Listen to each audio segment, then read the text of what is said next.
What do other coaches think of Jeff Hafley? And some Clemson preview time here on Locked On Boston College. You are Locked On Boston College, your daily podcast on the Boston College Eagles, part of the Locked On Podcast Network, your team every day.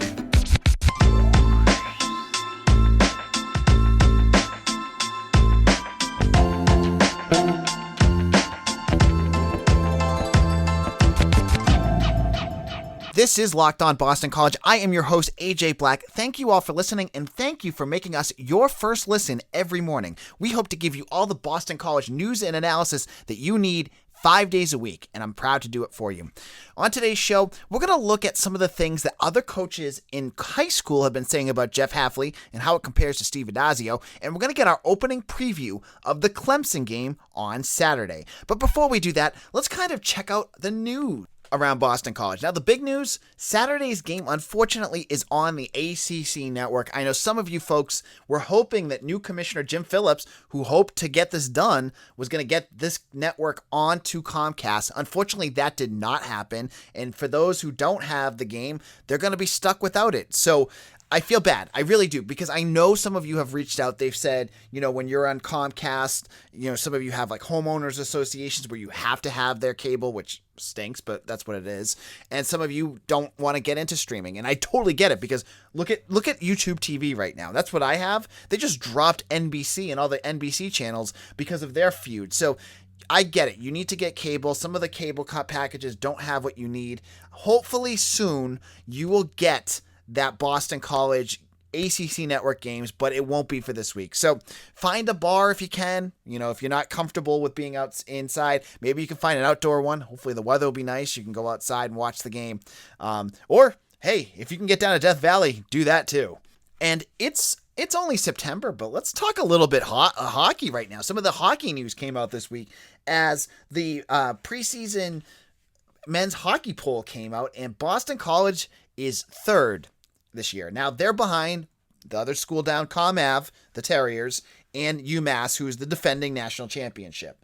These are voted on by USCO and USA Today as well, where they were ranked 7th nationally and 8th by USA Today. So Boston College, they're going to be starting up soon. They have their first exhibition game against AIC on October 2nd, and then the season itself opens in only a couple weeks on the 8th through the 9th.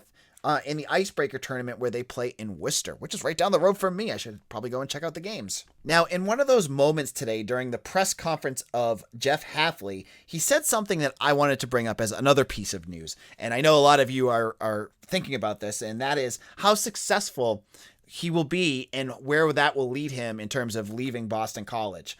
Now, today he said about Dabo Swinney, he said, I kind of look up to him, what he's done at Clemson and where he's taken it and built it and stayed there, and the consistency. I think it's awesome. Rather than a guy that's probably could have jumped around here or there. I just loved how he said that. You know why? Because if you're hoping that Jeff Hafley stays at Boston College, he just basically said that he respects Dabo Swinney for staying in one spot. And you hope that if Boston College continues to grow after a win like Mizzou, that they continue to get better, that Hafley will stay around. But, I've always said Boston College is a stepping stone program, that they're a program that, any good coach is going to go someplace else. Look at what happened with Ryan Day. He ended up at Ohio State.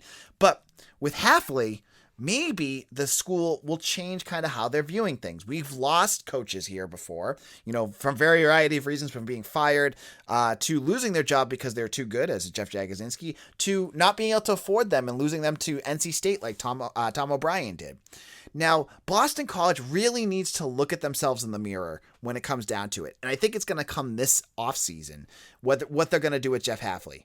Because maybe he won't get poached this year, but you need to show him that you are serious about your commitment to him. And that means paying the man. So whatever you're paying him, if his output continues to show that he's a good coach, that he's a coach that can do a lot, pay the man. Do it to a level that Boston College has never done. They're doing it all around the program already. They're paying assistants at a level they've never done before, both in basketball and football. Let's do it for the football head coach too. So maybe if Boston College can make that kind of offer, the kind of offer that Iowa State has done with Matt Campbell, that Northwestern has done with Pat Fitzgerald, that will keep Jeff Hafley here and happy. Because if Jeff Hafley can be here and happy, Boston College football is going to continue to grow. They're going to hit new marks on the recruiting trail, and as we saw against Mizzou, they're going to continue to do it on the field as well. So I loved how he said that quote about Dabo, because maybe it's just a coach speak, but I would love to see Boston College respond to that by supporting Jeff Hafley and keeping him here. Now, in a moment, we're going to continue talking about Hafley, because I want to talk about an article that came out in The Athletic that talked about what coaches in New Jersey high schools think of the head coach. So this is a recruiting talk you're not going to want to miss. But we're back and better than ever, and all eyes are on the gridiron as teams are back on to start another football season. As always, BetOnline is your number one spot for all the pro and college football action this season. With a new updated site and interface, even more odds, props, and contests, BetOnline.ag continues to be the number one source for everything football. Head to the website or use your mobile device to sign up today or receive your 100% welcome bonus using promo code NFL100. That's odds in a nice bonus you're not going to beat anywhere else. From football, basketball, boxing, right to your favorite Vegas casino games, don't wait to take advantage of all the amazing offers available for the 21 season. BetOnline is the fastest and easiest way to bet on all your favorite sports. BetOnline, your online sportsbook experts. This is Locked On Boston College. Thank you again for making us your first listen every morning. And if you have listened to us already and you want something else after this, let me recommend Locked On ACC. It's hosted by Candace Cooper and a great rotation of other co-hosts from around the Locked On network. We all join, I'm on there on Wednesdays, to talk about ACC sports, and we talk about all the teams. So if you want to hear about one of the most complex conferences in college football, you need to listen to Locked On ACC. It's a podcast I love listening to. Locked On NC State host Kenton Gibbs, who is a former Wolfpack defensive lineman. He is great. Drizzy Drake from Locked On FSU and Tyler Aki from Locked On Syracuse. JJ Johnson from Duke. There are so many great hosts. You need to check them out because I think you're going to enjoy all of them. Check out Locked On ACC on YouTube or wherever you get your podcasts. All right, Locked On Boston College here. AJ Black. We are talking about Jeff Hafley. And I just mentioned that I think he's a coach that deserves a big raise after the season, no matter what really happens. So on Tuesday, on Monday, Nicole Auerbach of The Athletic, an excellent reporter, released an article, and I'm not going to give you all of the details of it because it's behind a paywall, but I'm going to give you kind of pieces of what we heard about and kind of extrapolate my points from what it said so you can kind of get a better understanding of Jeff Hafley and what he does on the recruiting trail, because I thought the article brought up some really good points. So the way the article set up was that the Athletic interviewed, I think it was 8 coaches from the New Jersey area from high schools, and talked to them about what coaches they like, what coaches they don't like, who they impress them, and why they like certain coaches. Give you a good overall view of where things are at. It didn't get into specifics of overall conclusions of it, but it let you kind of make it, and I'll kind of give you my conclusions based off of what they said. So first of all, let's look at our old football coach, and that's Steve Addazio, who clearly did not have a good relationship with coaches in New Jersey. He got ripped a handful of times, and he's not even coaching in this area anymore, but one of them called him, said, Addazio is another guy I don't like. Steve is the most arrogant man I've ever met in my life. He could piss off the Pope. So for all of you Boston College fans out there that thought Steve Addazio was arrogant, this came up a couple times during the articles. He did not give a good impression, and I think you heard that sometimes too with the way the players who left Boston College, what they've said, remember when he got fired, you heard pieces of that. So Addazio, he's kind of a gruff guy. He's an old school coach. We all know that, so that's kind of where he's at. Now, this talked more extensively, because he's still a current coach, about Jeff Hafley. So what did they say about Jeff Hafley? First of all, the first thing you should know, it wasn't 100% positive about him. One coach called him a snake oil salesman. And, hey, they could, but another coach, many of them really liked them. There was one coach specifically that said that he thought that Hafley was a genuine guy. He thought he was very heartfelt. He liked the way he coached. He also, the other coach that they mentioned from Boston College was Joe Daly, who is Boston College's primary recruiter in the New Jersey area. You know, he's a former St. Peter's prep coach. They loved him. They thought he was a good coach as well. So you saw the positives. They thought that, you know, Hafley really connects. And then the negatives. There was a few that just said, there were two actually that said they don't like Jeff Hafley. One of them called him a snake oil salesman, and one just said, I don't like him. So I wanted to kind of talk about the negatives too, because I think you need to understand some logistics behind why a coach might not like them. Now, one person said to me, it's probably because Hafley wouldn't kiss the ring. Now, you remember, like any coach, these head coaches have egos. It doesn't matter if they're NFL, college, or high school. High school coaches have egos too. And so if Hafley is not down there, like saying that he's the godsend, the high school coach is not the godsend of all football, that coach may not be turned off. It might be a personality clash that why that coach might not like him. Another reason is Hafley there's that whole process with recruiting, right? Where BC may offer 125 kids, but they can't take 125 kids. And maybe that coach thought, hey, this kid would be great. He got offered from BC, but he wasn't high on BC's list, so his spot got taken up. That could piss that coach off. There's other things that could happen as well. Maybe Hafley moved on from a kid. Maybe he got turned off because of something else. There's a million different things, and it does not mean Jeff Hafley is a bad recruiter in that area. It just means that there's a coach they don't like, and that happened all over the place. I mean, they said the same thing about James Franklin. They say the same thing about Pat Narduzzi. They seem to all like Greg Schiano, but they're all New Jersey coaches, and he's the head coach of the State School of New Jersey, so that made sense. But I thought it was really interesting how positive, for the most part, the coaches were about Jeff Hafley. Now, unfortunately, the piece about this article was you couldn't tell which coach it was, because there was one coach that seriously every single question they asked was, I love Boston College. I love Jeff Hafley. I love Joe Daly. So whoever this coach is, hope that they have some 4 or 5 star recruits coming down the pipeline, because that coach is going to be pushing them all towards Boston College. Just thought that was really interesting the way he put that together. And, you know, all these coaches, they say what they want, but I think what was important is that at the end of the day, you look at the results. Boston College right now has a top 25 recruiting class. Steve Wiltfong of 247 Sports wrote a whole article praising the direction of Boston College recruiting, showing that this program is going in the right direction, especially after that win against Mizzou, where 40 recruits saw BC win that spectacular game. And I've talked to all of them. It's up on our premium boards. They were so pumped about this. So you get the big wins, it starts to resonate. So Hafley's forming relationships. The results are showing up. His recruiting is going to continue to build. And when they continue to build, you're going to win more games. You're going to win more games. Your recruiting grows. It cycles like that, right? Obviously, that's what's going to happen.